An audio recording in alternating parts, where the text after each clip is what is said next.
दोस्तों, आज की उर्दू डिक्शनरी के लिए जिस लफ्ज़ को मैंने चुना है वो है अंग्रेज़ी का लफ्ज़ जिसको हम बहुत इस्तेमाल करते हैं, बोलते हैं।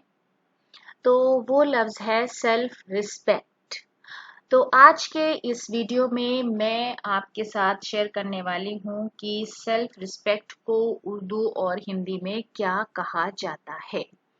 तो दोस्तों, हिंदी में सबसे पहले आप समझ लीजिए कि अगर हम सेल्फ रिस्पेक्ट लफ्ज़ इस्तेमाल कर रहे हैं तो उसका मतलब होता है आत्मसम्मान, स्वाभिमान, आत्माभिमान, आत्मगौरव, निजी सम्मान या अपने प्रति सम्मान। तो सेल्फ रिस्पेक्ट आत्मसम्मान, स्वाभिमान, आत्माभिमान, आत्मगौरव, निजी सम्मान, अपने प्रति सम्मान होता है।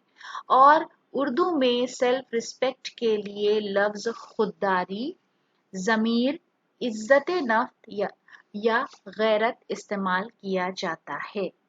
खुददारी, ज़मीर, इज्जत नफ्स और गैरत लफ्ज उर्दू में इस्तेमाल किया जाता है। तो दोस्तों, आज के वीडियो के लिए हमारी ये पेशकश थी। अगले वीडियो के लिए चैनल को सब्सक्राइब करें।